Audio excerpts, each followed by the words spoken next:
नमस्कार, आप देख रहे हैं एमपी न्यूज़। मैं हूं पूजा रघुवीर आपके साथ। न्यूज़ रूम में चर्चा करेंगे एमपी की कुछ अहम खबरों पर, बात करेंगे। मध्य प्रदेश में कोरोना संक्रमण के मामले लगातार सामने आ रहे हैं। पिछले 24 घंटे में प्रदेश में 19 कोरोना पॉजिटिव मिले हैं। सबसे ज़्यादा केस इंदौर में मिले हैं, जहाँ इंदौर में 7 केस मिले हैं। इसके बाद भोपाल में 5 पॉजिटिव आए हैं। इसके अलावा जबलपुर में 3, उज्जैन में 2, होशंगाबाद और सिंगरौली में 1 पॉजिटिव मिला है।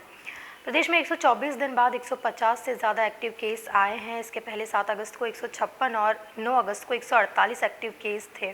वहीं गृह मंत्री व जिले के प्रभारी मंत्री डॉक्टर नरोत्तम मिश्रा ने दूसरी लहर में ऑक्सीजन की किल्लत को लेकर जो हाहाकार मचा था, इस बार वो बिल्कुल नहीं मचेगा, ये बात कही है। इंदौर में ऑक्सीजन की व्यवस्था पूरी तरह व्यवस्थित है।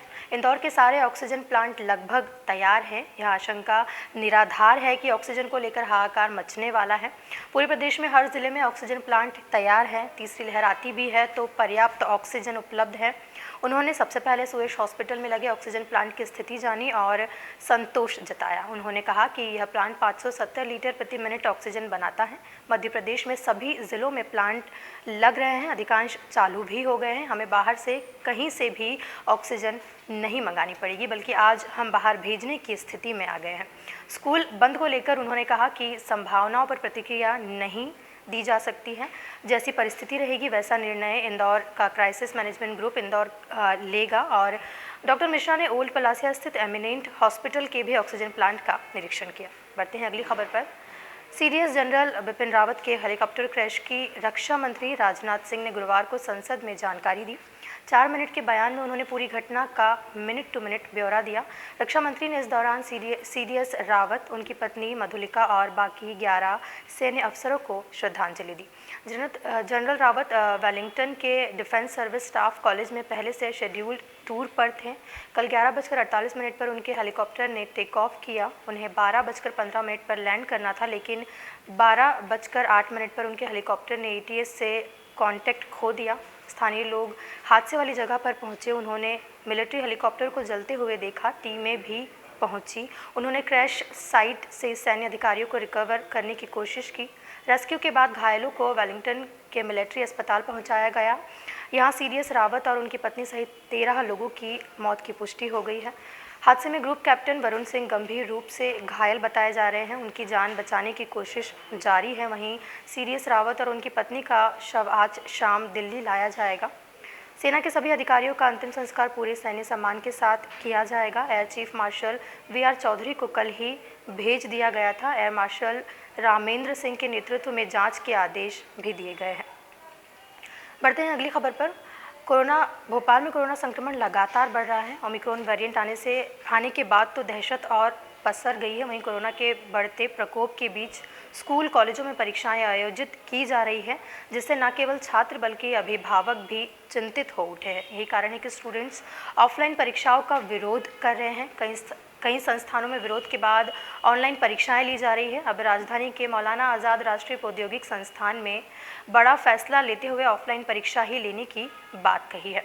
मैनिट में एमटेक फर्स्ट ईयर विद्यार्थी 13 दिसंबर से शुरू होने वाली ऑफलाइन परीक्षा को लेकर विरोध दर्ज करा रहे हैं। कोरोना संक्रमण के बढ़ते प्रकोप के कारण विद्यार्थी ऑनलाइन परीक्षा की मांग कर रहे हैं। संक्रमण के कारण ऑफलाइन परीक्षा पर सवाल खड़े कर रहे हैं। ऐसे में विद्यार्थी के विरोध को देखते हुए बुधवार को मैनिट में बैठक बुलाई गई, जिसमें ऑफलाइन परीक्षा कराने पर सहमति बनी है।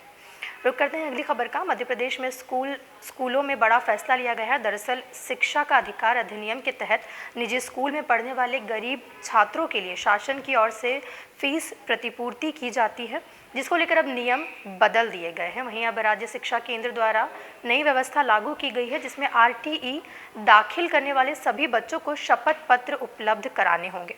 आरटीई के जरिए दाखिला पाने वाले बच्चे ऑनलाइन कक्षा संचालित करने के लिए शपथ पत्र राज्य शिक्षा केंद्र को सौंपेंगे। इस मामले में राज्य शिक्षा केंद्र ने स्कूलों को निर्देश पत्र जारी की है। इतना ही नहीं, ऑनलाइन कक्षाओं का फोटो भी अपलोड करना पड़ेगा। साथ ही निजी स्कूलों द्वारा ऑनलाइन कक्षा का संचालन नहीं किया जाता है तो कोरोना काल में राज्य शासन की तरफ से ऐसे निजी स्कूलों को फीस प्रतिपूर्ण की पात्रता नहीं दी जाएगी।